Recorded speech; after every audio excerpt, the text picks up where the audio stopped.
जय हिंद दोस्तों, कैसे हैं आप सब। लीजिए, आपका फौजी डॉक्टर फिर से तैयार है एक नई वीडियो के साथ। तो दोस्तों, आजकल मेरी ओपीडी में ना कुछ ऐसे पेशेंट आ रहे हैं जिनको ना डायरिया हो रहा है। जैसे कि जो 6 महीने से लेके जो 5 साल के जो बच्चे हैं डायरिया लेके आ रहे हैं। डायरिया मतलब होता है कि एक दिन में 3 से ज़्यादा लूज स्टूल। तो अब इसमें आप कैसे पता करें कि ये डायरिया बैक्टीरियल डायरिया था, कि वायरल डायरिया है, कि फूड एलर्जी की वजह से हुआ है, या फिर किसी ड्रग ओवरडोज की वजह से, या फिर किसी ड्रग की वजह से हुआ, या ड्रग इंड्यूस्ड डायरिया है। तो दोस्तों, ऐसा है, जो वायरल डायरिया होता है उसमें क्या रहता है, बच्चा तो लेस टॉक्सिक लुकिंग रहता है, उस परेशान कम रहता है, बच्चा चिड़चिड़ा कम रहता है। और उसको बेसिकली जो स्टूल जो उसका होता है वो फॉल स्मेलिंग नहीं रहता है, ठीक है, वो नॉर्मल रहता है। और उसमें वाटर का कंटेंट थोड़ा ज़्यादा रहता है। और बच्चा एक नॉर्मल जैसे जो रूटीन एक्टिविटी रहती है वो करता रहता है। बट जो बैक्टीरियल डायरिया होता है, जो कि यूजली एंटाइम्बाइस्टोलिटिका और शिगेला शाल्मोनेला वगैरह की वजह से होता है, तो उसमें बच्चा थोड़ा सुस्त हो जाता है, इरिटेबल ज़्यादा रहता है, बुखार वगैरह उसे ज़्यादा आता है। और जो उसका स्टूल होता है वो म्यूकस रहता है। फिर उसके बाद आपका आता है फूड एलर्जी रिलेटेड डायरिया। तो उसमें क्या होता है, बच्चा जैसे ही कोई सब्सटेंस खाया, कुछ खाया, कोई जैसे आइसक्रीम या चॉकलेट वगैरह कुछ खाया, और उसकी वजह से उसको लूज मोशन शुरू हो जाते हैं। तो ये होता है उस पर्टिकुलर पदार्थ से एलर्जी, जैसे ग्लूटीन रिलेटेड सब्सटेंस से एलर्जी। मान लीजिए रोटी खाया, ठीक है, रोटी के बाद तुरंत डायरिया हो गया, मतलब ग्लूटीन सेंसिटिव एंट्रोपैथी है उसको, सिलियक डिसीज, इसकी वजह से भी हो सकता है। ठीक है, तो ये तो एक मतलब थोड़ा सा ब्रॉड वे हो गया, थोड़ा सा कॉम्प्लिकेटेड टर्म हो गया, सिलियक डिसीज की वजह से डायरिया। बट आप मोटा मोटा याद रखें, अगर कोई सब्सटेंस खाने की वजह से बच्चे को तुरंत लेटरिन जाने की सेंसेशन आ रही, पेट में खलबली सी मच गई, मतलब उस सब्सटेंस से उसको एलर्जी है। तो उस सब्सटेंस से थोड़ा उसको दूर रखिए। जैसे कि कुछ बच्चों को आइसक्रीम से हो जाती है, कुछ बच्चों को कुछ मिल्क सब्सटेंस हो जाती है, ठीक है, जैसे दूध पाउडर वगैरह कुछ ले रहा है बच्चा, तो उसकी जगह पे लैक्टोज फ्री वाला जो होता है दूध पाउडर वो आप दे सकते हैं, जैसे कि आइसोमेल दे सकते हैं। कुछ बच्चों में होता है ना कि सर दूध पी रहा है, पाउडर से निकल जा रहा है, तो अगर आप आइसोमेल देंगे, लैक्टोज फ्री वाला जो दूध देंगे, उसको पाउडर देंगे, तो उसका डायरिया थोड़ा कम हो जाएगा। ठीक है दोस्तों। फिर क्या होता है, कुछ कभी कभी क्या होता है, हम किसी चीज़ का ओवरडोज ले लेते हैं। जैसे मान लीजिए बच्चे का पेट बहुत दिन से साफ़ नहीं हुआ है, तो हमने उसको दिया है कोई लैक्सेटिव दिया है, जैसे कि म्यूआउट वगैरह सिरप दिया है उसको, या ऐसा कोई जिसका मतलब लेटरिन निकालने के लिए दिया था, बट गलती से हमसे मात्रा ज़्यादा हो गई, तो उससे क्या होगा, लेटरिन एकदम पर्र से करके निकल जाएगा, तो ज़्यादा लेटरिन निकल जाएगा, तो इससे भी डायरिया हो सकता है उसको। तो ध्यान रखें।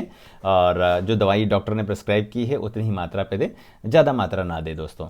ठीक है, तो हम चलिए अब इसको थोड़ा ब्रॉड में समझते हैं कि डायरिया में बच्चे के अंदर क्या क्या लक्षण होंगे। डायरिया में बच्चे में क्या होगा, बच्चे को 3 से ज़्यादा लूज स्टूल होगा, ठीक है, पेट में गुड़गुड़ाहट सी होगी, कभी कभी उल्टी भी आ सकती है, पेट में ना कसमसाहट सी होगी, गुमसुम सा लगेगा, अच्छा नहीं लगेगा, उससे इरिटेबल सा हो जाएगा, खाना पीना छोड़ देगा। फिर उसके बाद डिहाइड्रेशन के साइन होने लगते हैं। जब बच्चा खाना पीना छोड़ देता है ना, और नीचे से मतलब ऊपर से कुछ ले नहीं रहा है, नीचे से सारा कुछ निकल रहा है, तो क्या होता है, जितना भी शरीर के अंदर फ्लूइड वगैरह, जितनी कोशिकाओं में जितना पानी भरा हुआ था सब निकल रहा है ना, तो उससे कोशिकाएं श्रिंक होने लगेंगी, उससे बच्चा श्रिंक होने लगेगा। तो श्रिंकेज के लक्षण क्या क्या दिखते हैं, ये लक्षण होते हैं डिहाइड्रेशन के लक्षण। जैसे कि क्या होगा, आंखों के नीचे यहाँ पे सनकन, ये आइज हो जाएंगी, इसमें मतलब वो आ जाएगा, धंसने लगेंगी, आंखें धंसने लगेंगी। फिर उसके बाद जो तालू होता है, जो छोटे बच्चे जो मतलब 18 महीने से नीचे के होते हैं, उनमें जो ऊपरी तालू होता है एंटीरोफोंटिनल, वो धंसने लगता है दोस्तों। फिर उसके बाद बच्चा कुछ खाना पीना छोड़ता है, उसकी वजह से क्या होता है, उसकी जो कैपिलरी रिएक्शन टाइम, जो नाखून पे हम दबा के देखते हैं ना, जैसे CRT ऐसे करके दबा के रखते हैं, इसको 3 सेकंड तक दबा के रखते हैं, फिर उसके बाद देखते हैं।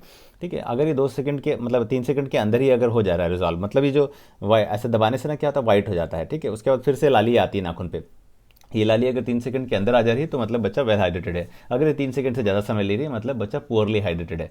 तो इसको क्या कीजिए, ऐसे बच्चों में घर में ही, जैसे जो अगर बच्चा माँ का दूध पीता है तो उसे छाती से लगाएं, हर 2-2 घंटे में दूध पिलाएं, उसका हाइड्रेशन बरकरार रखें। अगर बच्चा थोड़ा बड़ा है, ऊपर से ले सकता है, सिपर से ले सकता है, तो उसमें घर में ही अवेलेबल जो भी सब्सटेंस आपके पास हो वो दीजिए, जैसे कि नारियल का पानी, दाल का पानी, चावल का पानी इत्यादि दे सकते हैं। फिर अगर साथ में बच्चा उल्टी कर रहा है तो उल्टी की दवाई दे दें, वोमिकाइंड जैसा सिरप आता है। मान लीजिए 10 kg का है तो उसके लिए 2.5 ml लगेगा डोज वोमिकाइंड का। और अगर साथ में पेट के अंदर कसमसाहट भी हो रही बच्चे के, पेट दर्द होता है, अम्मा दर्द दर्द दर्द, तो उसके लिए क्या कोलिमेक्स का ड्रॉप आता है। तो अगर मान लीजिए 10 kg तक का बच्चा है या 1 साल तक का बच्चा है, तो उसके लिए मात्रा रहेगा इसका 2.5 ml दिन में 3 बार दे सकते हैं। और मान लीजिए बड़ा बच्चा है तो सिरप भी ले सकता है, ठीक है, तो 5-5 ml दिन में 3 बार दे सकते हैं कोलिम इसका, साइक्लोपाम का। और साथ में मान लीजिए अगर बच्चे को बुखार भी आ रहा है तो आप बुखार की दवाई ऐड कर सकते हैं, कालपोल 250 करके सिरप आता है वो ऐड कर सकते हैं। अगर 10 kg का बच्चा 3 ml तक आप दे सकते हैं। तो बच्चे में होने वाले जो ज़्यादा मतलब कॉम्प्लिकेटेड नहीं है पीडियाट्रिक्स, ठीक है, बच्चों में जो दिख रहा है उसको ट्रीट करते जाइए, जो हम गलत कर रहे हैं उसको सुधारते जाइए। तो हम गलत क्या क्या करते हैं दोस्तों, हम क्या करते हैं, बच्चों को बहुत ज़्यादा शुगरी सब्सटेंस देते हैं। कभी कभी कभी आइसक्रीम खा रहा है, कभी चॉकलेट खा रहा है, कभी ये खा रहा है, कभी वो खा रहा है, किसी की पार्टी में गया तो वहाँ पे बर्थडे पार्टी में केक खा लिया, है ना, तो इस तरह से शुगर उसका बहुत ज़्यादा हो जाता है, तो उसकी वजह से ऑस्मोटिक डायरिया भी होने लगता है।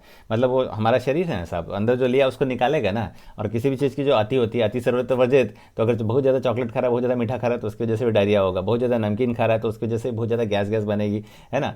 तो उसकी वजह से भी डायरिया हो सकता है बच्चों को। और अगर कुछ ऐसे एंटीबायोटिक ले रहा है बच्चा जो कि डायरिया करते हैं, जैसे कि एमॉक्सिसिलिन वाले जो एंटीबायोटिक होते हैं, ऑगमेंटिन वगैरह हो गया, नोमॉक्स जो आता है, ये सब जिसमें भी एमॉक्सिसिलिन का कंटेंट है, वो भी डायरिया करता है बच्चों को।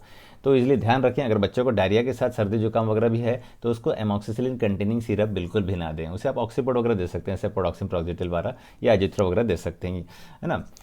फिर उसके बाद दोस्तों कुछ डिसीज़ेज हैं, जैसे कि सिलेक्ट डिसीज़ हैं जो मैंने बताया, ग्लूटीन सेंसिटिव एंट्रोपैथी, तो उसमें भी डायरिया होता है बच्चों को। उसमें बच्चा ग्लूटीन वाले सब्सटेंस जैसे गेहूं वगैरह, जैसे रोटी वगैरह है ना, ये सबको पचा नहीं पाता, तो उसको ग्लूटीन फ्री डाइट दी जाती है ना।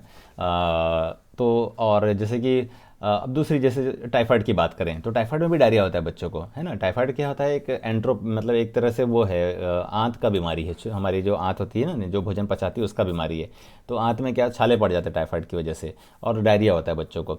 और इसमें क्या रहता है, बच्चा थोड़ा टॉक्सिक लुकिंग हो जाता है, और इसमें स्टेप लेडर पैटर्न का बुखार आता है, इसलिए धीरे धीरे करके स्टेप बाय स्टेप करके ऊंचा हो जाता है बुखार, ठीक है। और टाइफाइड फीवर का ये लक्षण है कि नॉर्मली क्या होता है, यूजुअली जब बच्चे को बुखार होता है ना, वायरल फीवर वगैरह होता है, तो उसमें टैकीकार्डिया मिलता है, मतलब हार्ट रेट उसकी ज़्यादा मिलती है, एक निश्चित मापदंड से ज़्यादा मिलती है। लेकिन जब टाइफाइड होता है बच्चों को, तो उसकी हार्ट रेट कम हो जाती है। तो फीवर विद ब्रेडिकार्डिया, मतलब फीवर के साथ धड़कन का कम होना, ये टाइफाइड की निशानी है दोस्तों। वायरल फीवर में धड़कन तेज रहती है बच्चे की, ठीक। फिर उसके बाद डिहाइड्रेशन के मैं लक्षण बता रहा था आपको, जैसे कि आंखें सनकन हो जाती हैं, ठीक है, तालू धंसने लगता है, टंग ड्राई हो जाती है, लार कम हो जाता है। साथ साथ में जो आपका ऐसे ना स्किन टर्जर देखते हैं, हाँ? जैसे मैं आपको बताता हूँ, ये देखिए, ये रहा पेट, है ना, यहाँ पे ऐसे करके, ऐसे ऐसे करके इसको खींचते हैं, ऐसे करके खींच के देखते हैं इसको, ठीक है।